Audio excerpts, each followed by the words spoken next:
That's Nick. And that's Joseph. And today we're here to talk about Apartment 7A! The sophomore film directed by Natalie Erika James, which is being released courtesy of Paramount Plus streaming on September 27th, 2024.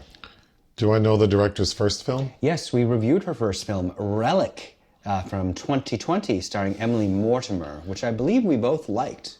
Okay. What is Apartment 7A about? A struggling dancer finds herself drawn into dark forces by a peculiar couple promising her fame. What is your pull quote? Unfortunately, this clumsy Rosemary's Baby prequel doesn't have its father's eyes, hurrying through the motions of its foreseeable scenario without conjuring the extreme dread and paranoia perfectly administered in the original. Agreed. Mine. Apartment 7A wastes an opportunity to expand on the Rosemary's Baby lore by simply giving us a poor quality carbon copy. Yeah, it's legit doing the same things. It's so funny because there are several other Rosemary's Baby ripoffs that happened after Polanski's 1968 classic, an adaptation by the great Ira Levin. Ira Levin is a fantastic author. I love Boys from Brazil, The Stepford Wives, even A Kiss Before Dying. Maybe not Sliver.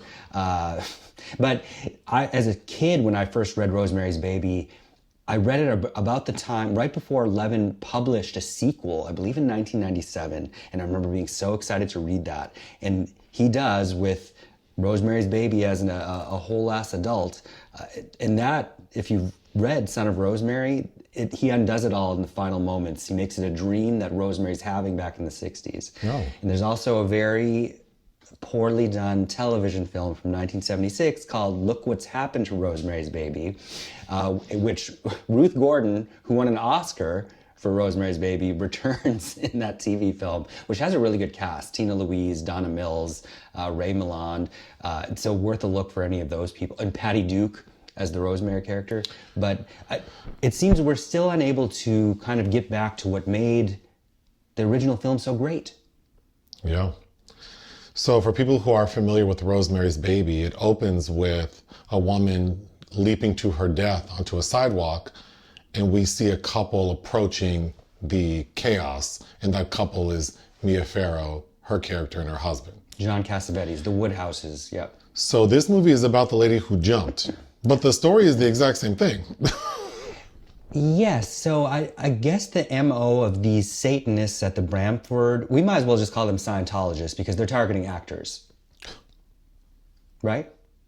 Let me tell the story. It's New York City, 1965, and we focus on Julia Garner's character, whose name is Terry Gionoffrio. And she is a dancer. We see her rehearsing for, or I think like the opening night show or technical rehearsal, something for a show she's about to be in to make her dreams come true.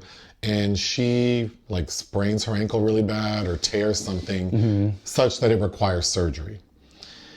And so then we get this montage where she's sort of down and out, starts popping pills, mooching off of her friend, living rent-free in her apartment. When one day, Julia Garner's character, who's really hopped up on pills, like passes out in front of a building. Well, she went to an audition. We need to get into that audition more. But she follows the director, played by Jim Sturgess, home, and he lives in the Bramford. He lives in the Bramford building. So Julia Garner's character passes out, and an older couple finds her. The Castevets. Played by Dianne Wiest. And Kevin McNally. And Dianne Wiest is supposed to be the character from Rosemary's Baby. They're both the same characters, yeah. Minnie and Roman, yeah. To the point where she's even like trying to duplicate the voice. Yes. Which I don't think was bad, but then it's very obvious, which I found distracting. Yeah. But anyway, then the movie is just the same movie where this young lady becomes pregnant, weird things start happening, she realizes that she's been inseminated by the devil and is carrying his seed. She tries to get rid of it, but unlike Rosemary's Baby where Mia Farrow's character has the baby, this lady at the end jumps out of the window to kill herself. And then the final shot of this film is the main characters from Rosemary's Baby walking up to her dead body. And ending with the theme music from Rosemary's Baby, which is what opens, of course, the Polanski film. I don't understand. So straight away, I thought that based on my pull quote, it's like, this felt, sorry to the director, but this felt cheap to me. It did, but it's interesting.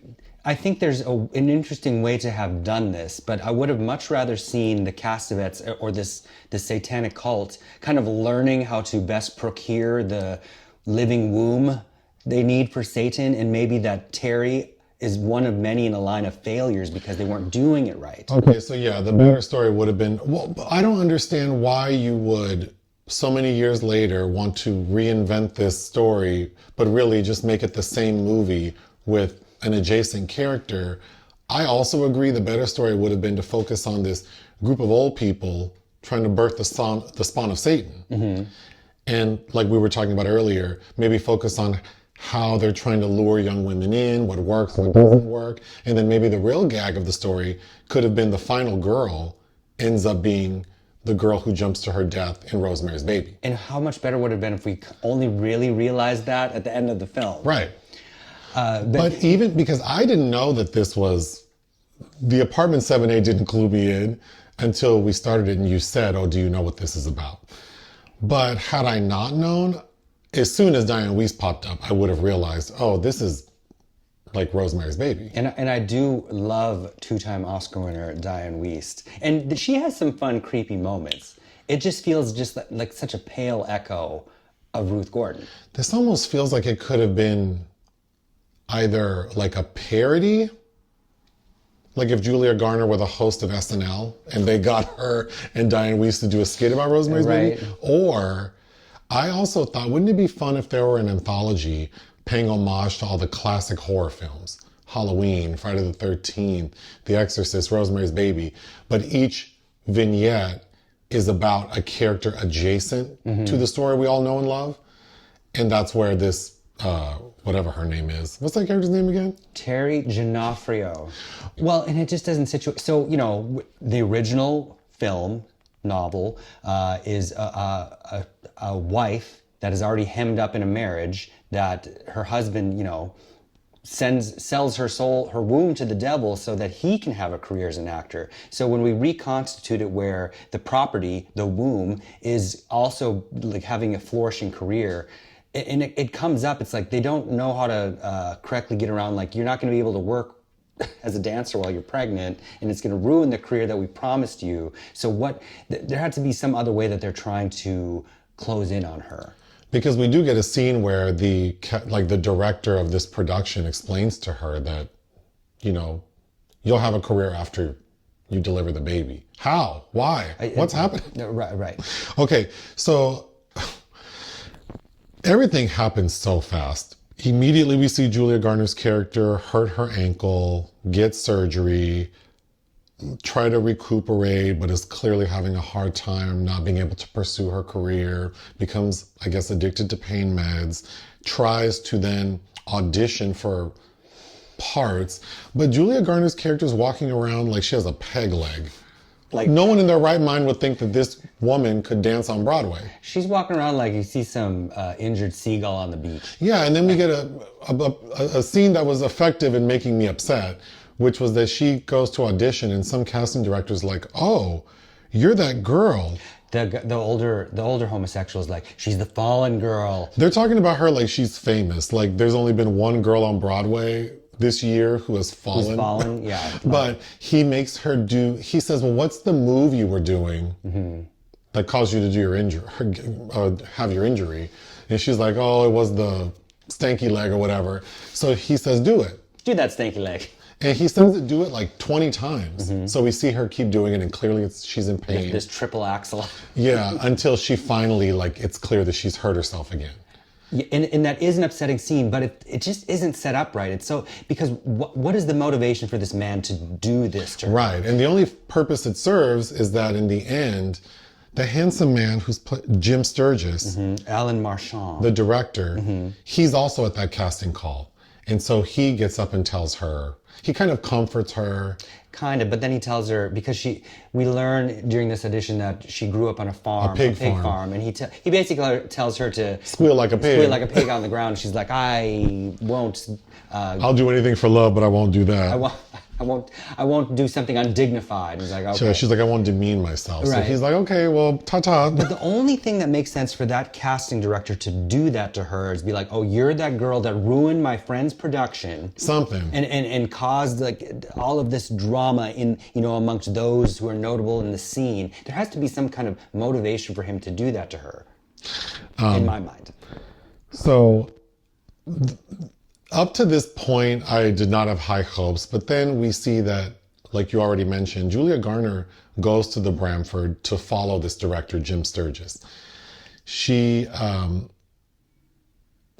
ends up drugging her, but this is after she is offered an apartment from the older couple. I know it's 1965 New York where this is set, but come on. It happens so fast, and it's so like red flag factory that this older couple, they're telling her like, well, we have a bunch of money because we didn't have kids, so we just like to take care of other people. And oh, there was this other girl, but she just up and left.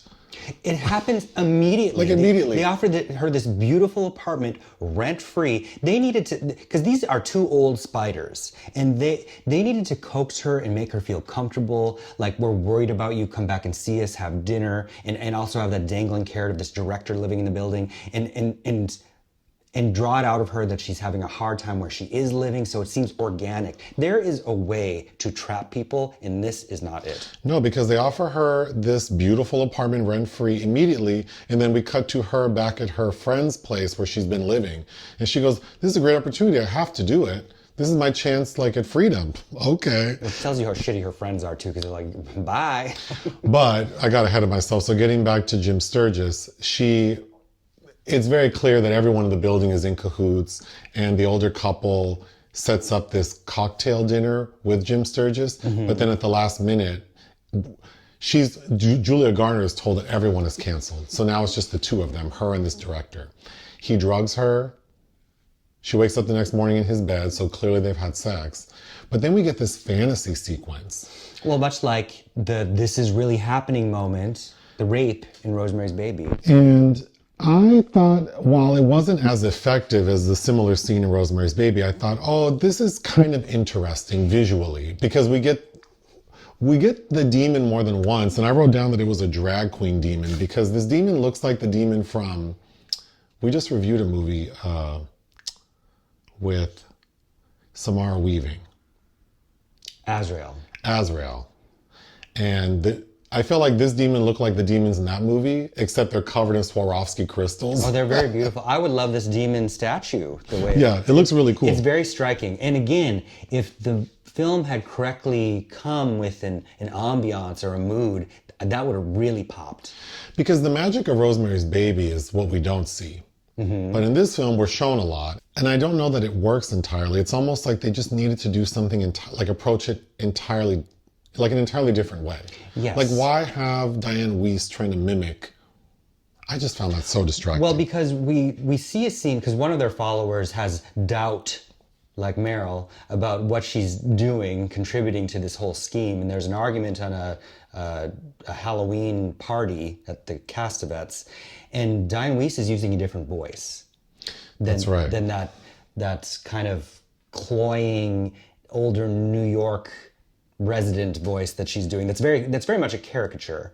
And I think it would have been more interesting to see behind the scenes of that. Like, is this really working on these young women?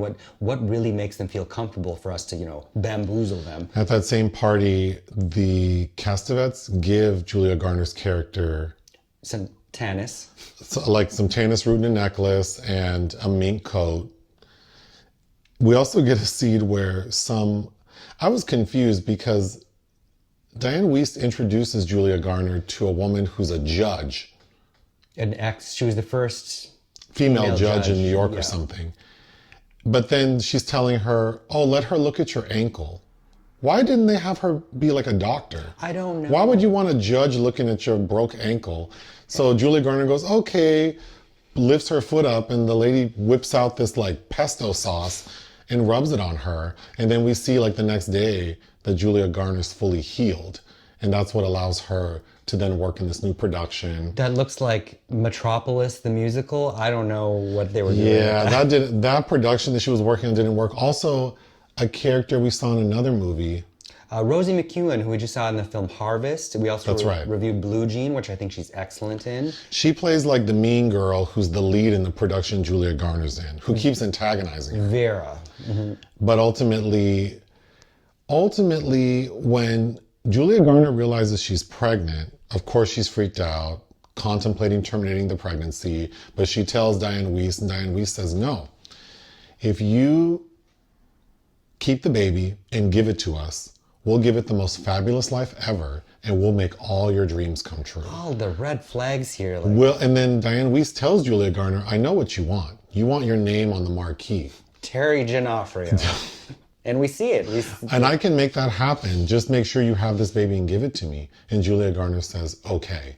And then immediately, the next audition, it's not even that Vera, twist her ankle. It's almost like there's a voodoo doll snapping this lady in pieces. You didn't see Luca Guadagnino's version of Suspiria, but it reminded me of a scene in that where this woman gets mangled. So then, of course, that's how Julia Garner becomes the lead and the big star, and that's how Dianne Wiest keeps her promise. But getting back to what you thought would be a better story, there's this lady who lives in the Bramford named Ms. Gardenia, I think, and her character's Lily Gardenia. Lily Blossom Bloom. We get a scene where she breaks into Julia Garner's apartment and is telling her, I can't let this happen. And again, I feel like the better story would have been this apartment building and all these old people trying to... With all these back doors into each other's apartments. I think that would have been more interesting, but ultimately, so that old lady tries to kill Julia Garner, but then the old lady gets killed mysteriously, and we have to assume it was someone else in the Bramford. Yes. Though the name of the musical she's in is called The Pale Crook. Oh, yeah. Then, now that Julia Garner knows that she's pregnant with the devil's baby, she goes because she finds some book, and she takes this book to a church. And I thought the worst scene in the film is she goes to this church, I'm assuming like a Catholic church, and there's a nun there. There's no dust jacket on this book, so that nun must have had great eyes because she had to read the fine print on the side on the spine of this book. And Julia Garner shows this nun the book, and this nun knows the full story. This gossipy ass nun. About the people at the Bramford. She knows about the young lady who lived in the apartment before Julia named Joan Cebulski. This nun knows all the tea. Yeah. And then starts praying. Then Julia Garner is able to track down the last production, or the last playhouse that Joan had been cast in, and had left her stuff behind. And it's like, I just don't get how they're only targeting actors. And if it's so, why? That's the big question. Why? Why actors? But when she finds Joan's stuff, she realizes that she also had the tannis root. She was carrying a Bible. And the Bible burns Julia Garner's hands. Well, because she's holding the rosary beads, and the cross with the Bible burns her hand. So now she's fully convinced she has the devil's baby. So she goes back because for a minute I'm like, why doesn't she leave the Bramford? She does, but then she goes back. And when she gets back there, they capture her ass, and she tries to kill the baby by stabbing herself in the stomach, but the devil won't let her do it. Actually, before that, she tries to get an abortion. Her little friend takes her to a backdoor relative. Like Macy Gray in For Colored Girls. Yeah. And the devil causes Julia Garner to knock the abortionist across the room. Yes. So, of course, she's not able to kill her baby in the final scene.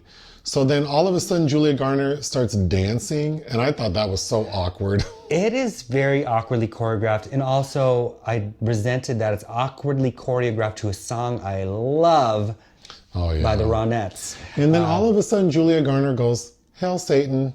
The most unenthusiastic, unbelievable "Hail Satan." And then it seems like all the people believe her. And that's when she starts dancing over to the window and goes, bloop. Yep. Does a Siggy Weaves in Alien 3. And she's dancing suggestively because they're all older followers of the devil, and she's mussing with the lady's hair, and it doesn't work. What did I like about... She'd also been given a haircut, and I'm glad it's not Vidal Sassoon, but... It's not exactly the Mia Farrow Sassoon look, but it's a short do, which we also were confused, like, why? But why? But why? It just feels like it's trying real hard. Not all is bad. I think all of the performances are fine. I think Julia Garner does what she can do. I like Dianne Wiest, and I think she did what she was told to do. Yes.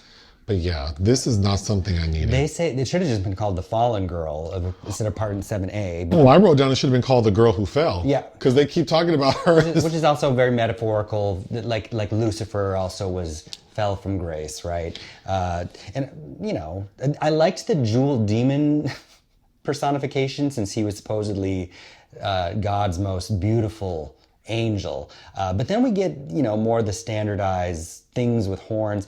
In fact, you should show a cover of another John Cassavetes movie called Incubus, which I know I made you watch.